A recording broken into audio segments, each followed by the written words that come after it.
Breaking news చూస్తున్నాం. విజయవాడలోని విశ్రాంత ఇంజనీర్ హత్యలో దొరకని నిందితులు, బంగారం డబ్బుతో పాటు ఆస్తి పత్రాలు కాజేసిన కిలాడి లేడీ.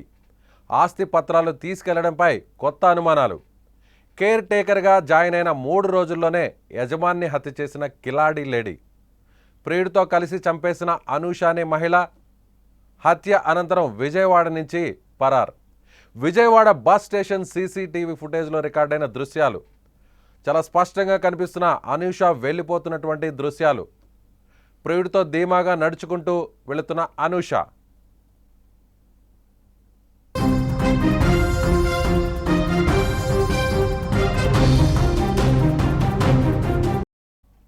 విజయవాడలోని విశ్రాంత ఇంజనీర్ వెంకటరామారావు హత్య కేసు సంచలనంగా మారింది. వెంకటరామారావు తల్లిని చూసుకునేందుకు వచ్చిన కేర్ టేకర్ ప్రియుడితో కలిసి అతన్ని చంపేసింది. అనంతరం విజయవాడ నుంచి పరారైంది. హత్య తర్వాత విజయవాడ బస్ స్టేషన్లో ఆమె వచ్చిన దృశ్యాలు సోషల్ మీడియాలో రికార్డయ్యాయి.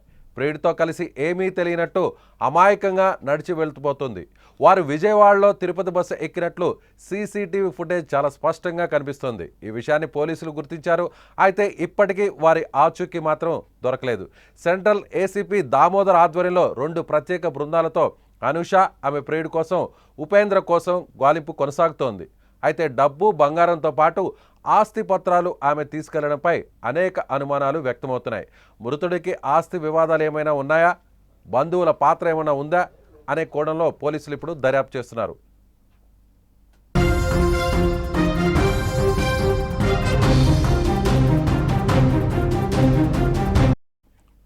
ఎస్, స్క్రీన్ మీద చాలా స్పష్టంగా కనిపిస్తుంది. అనూష ఎవరైతే తనకు సహకరించినటువంటి ప్రియుడున్నాడో ఆ ప్రియుడితో కలిసి విజయవాడ బస్టాండ్ నుంచి నేరుగా తిరుపతి బస్సు ఎక్కుతున్నటువంటి దృశ్యాలు చాలా స్పష్టంగా కనిపిస్తున్నాయి. ప్రియుడితో కలిసి ఏమాత్రం అక్కడ హత్య చేసిన తర్వాత భయం కానీ బెరుకు కానీ ఎక్కడా కూడా ఆమె కళ్ళలో కనిపించట్లేదు. ఆమె ముఖంలో ఎక్కడా కూడా కనిపించట్లేదు. చాలా తాపీగా ప్రియుడితో కలిసి అక్కడి నుంచి లగేజ్ తీసుకొని వెళ్తున్న దృశ్యాలు చాలా స్పష్టంగా కనిపిస్తున్నాయి. సో అక్కడ మనకు కనిపిస్తుంది స్క్రీన్ మీద ఎల్లో కలర్ డ్రెస్ వేసుకొని పక్కన ప్రియుడు. సో ఇద్దరు కూడా లగేజ్ తీసుకొని బస్ స్టాండ్లో చాలా తాపీగా నడుచుకుంటూ వెళ్తున్నారు. ఏమాత్రం ఎవరికి అనుమానం రాకుండా అక్కడ వెళ్తున్న దృశ్యాలు. సో అక్కడ వెంకటరామారావును హత్య చేసినటువంటి పరిస్థితి. హత్య చేసిన తర్వాత మరో చోటకు వెళ్ళి అక్కడి నుంచి కొన్ని సామాన్లు తీసుకొని అలా ప్రియుడితో నేరుగా బస్ స్టాండ్కి వచ్చింది. రాత్రి సమయంలో అలా బస్ స్టాండ్కి వచ్చిన తర్వాత తిరుపతి బస్ ఎక్కి అక్కడి నుంచి పరారైనట్టుగా చాలా స్పష్టంగా దృశ్యాలు కనిపిస్తున్నాయి. ఎస్, అక్కడున్న లేటెస్ట్ ఇన్ఫర్మేషన్ని మా విజయవాడ రిపోర్టర్ సాయి అందిస్తారు.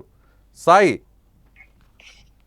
విజయ్, ప్రస్తుతానికి అయితే గాలింపు చర్యలు అయితే కొనసాగుతున్నాయి. రీజన్ ఏంటి అంటే హత్య చేసిన అనంతరం ఆస్తి పత్రాలతో పాటు మరికొన్ని విలువైన వస్తువులను తీసుకుని ఆవిడ నులకపేట వెళ్ళారు. నులకపేట నుంచి మళ్ళీ నేరుగా విజయవాడ వచ్చారు.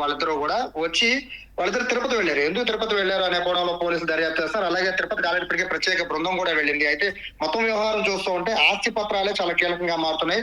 బేసిక్గా జాయిన్ అంటే ఇంట్లో కేర్ టేకర్ గా 4 రోజుల క్రితం ఆవిడ జాయిన్ అయిన తల్లి సరస్వతి, ఆవిడ వయసు 92 ఏళ్ళు. ఆవిడ చూడడం కోసం ఆవిడని అపాయింట్ చేసుకున్నారు. కానీ అపాయింట్ చేసింది ఎవరు అంటే అనూషని ఇంట్లోకి తీసుకొచ్చింది ఎవరు, ఎందుకు తీసుకొచ్చారు అనే కోణంలో కూడా పోలీసులు దర్యాప్తు చేస్తున్నారు. గతంలో ఉన్న పని మనిషి ఎందుకు మానేసిన తర్వాత ఎన్ని రోజులు ఖాళీగా ఉన్నారు ఇంట్లో, అంటే వేరే కేర్ టేకర్ పెట్టుకుంటే ఎందుకు ఖాళీగా ఉన్నారు, ఇటువంటి విషయాలన్నీ కూడా ప్రస్తుతం ఎంక్వైరీ చేస్తున్నారు. రామారావు పిల్లలను కూడా పోలీసులు ఎంక్వైరీ చేస్తున్నారు. అయితే ప్రధానంగా అనూషని కేర్ టేకర్ గా నియమించడానికి ప్రధాన కారణం తల్లి వృద్ధాప్యం. అయితే కేర్ టేకర్ గా అనూషని సెలెక్ట్ చేసింది ఎవరు రిఫర్ చేశారు, వెంకటరామారావు ఫ్యామిలీకి రిఫర్ చేసింది ఎవరు, ఈ కోణంలో పోలీసులు దర్యాప్తు చేస్తున్నారు. ఎందుకంటే బేసిక్ గా ఇంట్లో హత్య జరిగింది అంటే ఇంట్లో ఉన్న బంగారాన్ని బేసిక్ గా దోచుకుపోవడం అనేది వింటూ ఉంటాం. కానీ ఆస్తి పత్రాలు, అది కూడా బీరువా లోపల దాచిపెట్టిన ఆస్తి పత్రాలను తీసుకురావడం అనేది ఇప్పుడు ప్రధానంగా పోలీసుల ఎంక్వైరీలో తెలుస్తుంది. అయితే ఈ అనూష గురించి కూడా పోలీసులు ఎంక్వైరీ చేస్తూ ఉంటే అనూషది తెలంగాణలో సిద్దిపేట అన్నట్టుగా పోలీసులు విచారణలో తెలిసింది. అలాగే సిద్దిపేటకి సంబంధించి ఆవిడ గతంలో అక్కడ సిద్దిపేటకు సంబంధించిన మరొక వ్యక్తిని పెళ్లి చేసుకున్నారు. అయితే కొన్ని రోజులుగా వాళ్ళిద్దరు కూడా దూరంగా ఉంటుంటే ఖమ్మం జిల్లాకు చెందిన ఉపేందర్తో కొంతకాలంగా సన్నిహితం ఉండడం, ఇద్దరు కూడా గుంటూరు చెందిన నులకపేటలో వాళ్ళిద్దరూ విడిగా కాపురం ఉండడం, అలాగే గుంటూరు నుంచి విజయవాడ రావడం, విజయవాడలో వెంకటరామారావు ఇంట్లో చేరడం, ఇదంతా కూడా ఒక పథకం ప్రకారమే ఇదంతా ప్లాన్ చేసుకునే ఈ హత్య జరిగింది అనేది కూడా పోలీసులు అనుమానిస్తున్నారు. ఇక్కడ ప్రధానంగా పోలీసుల అనుమానానికి ప్రధాన కారణం మధ్యాహ్నం ఇంటిలో నుంచి బయటికి వెళ్ళిన అనూష, అంటే హత్య జరిగిన రోజు ఇంట్లో నుంచి వెళ్ళిన అనూష రాత్రి 8 గంటలకి ఇంటికి వచ్చింది. 8 గంటల నుంచి 12 గంటల వరకు వెంకటరామారావు తల్లి వద్దే పడుకునుంది. అయితే రాత్రి 11ంటికి తల్లి దగ్గర నుంచి లేచి ఆవిడ బయట హాల్లో పడుకుంది. అప్పటి నుంచి రాత్రి 12 నుంచి 1 గంటల మధ్యలో హత్య జరిగి ఉండొచ్చు అని కూడా పోలీసులు భావిస్తున్నారు. 12 తర్వాత హత్య చేసిన అనంతరం ఒక ఆటోలో ఉపేంద్ర, అలాగే ఉపేంద్రతో మరొక వ్యక్తి అనూష ముగ్గురు కలిపి నేరుగా ఒక బ్యాగ్ తో నులకపేట వెళ్ళిపోయారు. నులకపేట వెళ్ళిపోయి అక్కడి నుంచి తెల్లవారుజామున ఆ సమయంలో మళ్ళీ నేరుగా గుంటూరు విజయవాడ బస్ స్టాండ్కి వచ్చారు. బస్ స్టాండ్ నుంచి తిరుపతి బస్సుకి వెళ్ళారు. సో ఇదంతా కూడా ఎక్కడా కూడా వాళ్ళు పారిపోయి, అంటే మీరు మొదలు చెప్పినట్టు భయం కానీ పెరుగు కానీ ఎక్కడా లేదు. వాళ్ళు చాలా తాపీగా బ్యాగ్లని లగేజ్ని సర్దుకుని చాలా ఆరాంగా తిరుపతి వెళ్ళిపోతున్నారు. అంటే ఇదంతా కూడా ఒక పథకం ప్రకారమే రామారావుని హత్య చేసినట్టుగా తెలుస్తోంది. అయితే హత్యకి గల కారణాలని ప్రత్యేకంగా పోలీసులు అయితే ఎంక్వైరీ చేస్తున్నారు. ముందైతే చుట్టుపక్కల వాళ్ళని ఎంక్వైరీ చేస్తున్నారు, అలాగే పాత పని మనుషులు ఎంక్వైరీ చేస్తున్నారు, ఉన్న బంధువులు ఎంక్వైరీ చేస్తున్నారు, పిల్లల్ని కూడా ఎంక్వైరీ చేస్తున్నారు.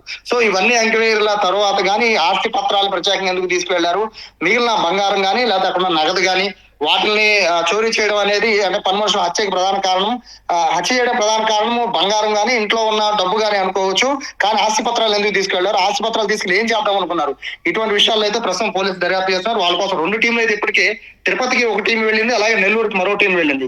సో 2 టీంలు అయితే ప్రస్తుతం అయితే పోలీసులు గాలింపు చర్యలు మొదలుపెట్టిన నేపథ్యంలో ఆల్మోస్ట్ 1 or 2 days లోనే ఖచ్చితంగా నిందితులను అయితే పట్టుకుని తిరుగుతామని విజయవాడ ఏసీపీ దామోదర్ చెప్తున్నారు. సాయి, ఇప్పుడు చనిపోయినటువంటి ఎవరైతే రిటైర్డ్ ఇంజనీర్ వెంకటరామారావు ఉన్నారో ఆయనకి ఇటీవల ఎవరితోన్నా వివాదాలు కానీ గొడవలు కానీ ఆస్తులకు సంబంధించినటువంటి ఏదైనా విభేదాలు కానీ ఏమన్నా తలెత్తాయా? పోలీసులు ఈ కోణంలో ఏమన్నా దర్యాప్తు చేస్తున్నారు? అలాగే ఫ్యామిలీ మెంబర్స్కి, కుటుంబ సభ్యులకి ఈయనకి ఏమన్నా ఘర్షణ కానీ లేదంటే ఏదన్నా ఆస్తికి సంబంధించినటువంటి వివాదాలు కానీ ఏమన్నా ఉన్నాయా?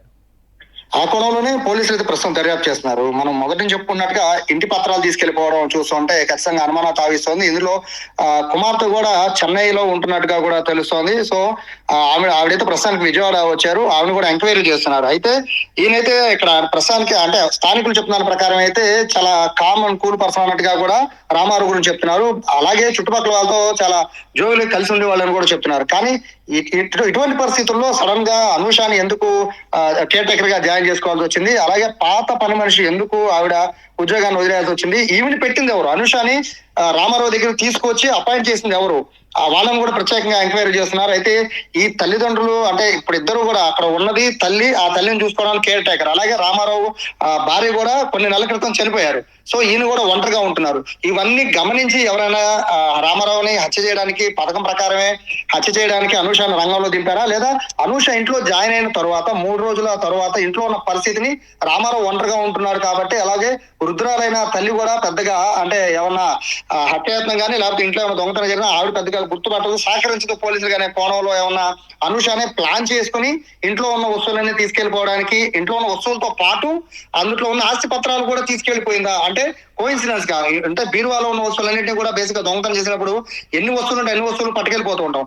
అయితే కావాలని ఆస్తి పత్రాల గురించి తెలిసి తీసుకెళ్ళిందా, లేకపోతే దొంగతనం చేయడంలో భాగంగా ఆస్తి పత్రాలను కూడా తీసుకెళ్లిపోయిందా, ఇటువంటి విషయాలపైనే ప్రస్తుతం పోలీసులు ఎంక్వైరీ చేస్తున్నారు. కానీ ఇంటికి వచ్చిన 3 రోజుల తరువాత క్లారిటీగా ఇంట్లో ఎవరు లేరు, దొంగతనం చేసినా హత్య చేసినా ఎవరు కనిపెట్టలేరు, గుర్తుపట్టలేరు అనే విధంగా అనూష ప్లాన్ ప్రకారమే ఈ హత్య చేసి ఉందా అనేది కూడా పోలీసులు దర్యాప్తు చేస్తున్న నేపథ్యంలో అనూషని కానీ ఉపేంద్ర కానీ ఇద్దరులో ఎవరు దొరికినా కూడా ఈ హత్యకి సంబంధించి ఒక క్లారిటీ వచ్చే అవకాశం ఉంది. ప్రస్తుతానికి అయితే ఎంక్వైరీ చుట్టుపక్కల వాళ్ళని, బంధువుల్ని, అలాగే వాళ్ళ పిల్లల్ని, పాత పని మనిషిని, అలాగే చుట్టుపక్కల వాళ్ళందరినీ కూడా ప్రస్తుతం అయితే పోలీసులు ఎంక్వైరీ. సాయి, ఫైనల్ గా కంక్లూడ్ చేయండి.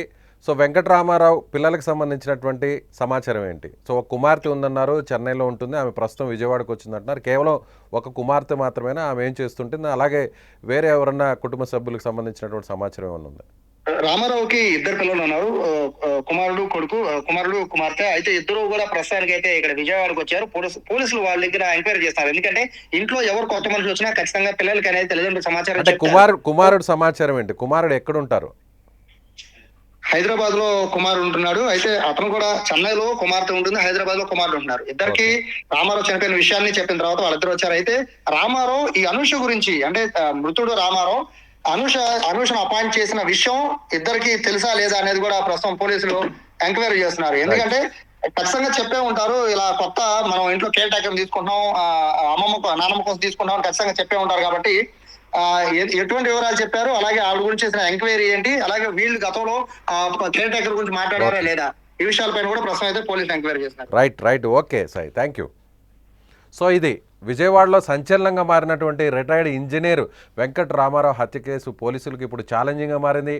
అనూష, సో అక్కడ ముఖ్య కారకురాలు ఎవరైతే హత్యకు చేసినటువంటి ముఖ్యమైనటువంటి వ్యక్తిగా భావిస్తున్న అనూష అతను ప్రియుడితో కలిసి నేరుగా ఇంటి నుంచి పారిపోవడం, నులకపేటకు వెళ్ళడం, ఆ తర్వాత అక్కడ కొన్ని సామాన్లు తీసుకొని నేరుగా అక్కడి నుంచి విజయవాడ బస్టాండ్కి రావడం, విజయవాడ బస్టాండ్ నుంచి తిరుపతికి వెళ్ళడం. ముఖ్యంగా అనూష అక్కడ కేర్ టేకర్గా చేరినటువంటి కొన్ని రోజుల వ్యవధిలోనే ఈ హత్య జరగడం, అంటే దొంగతనం చేయాలనేటువంటి ఒక కాన్సెప్ట్తోనే ఈ హత్య చేసిందా, లేదంటే దీని వెనక వేరే వాళ్ళ పాత్ర ఏమైనా ఉందా?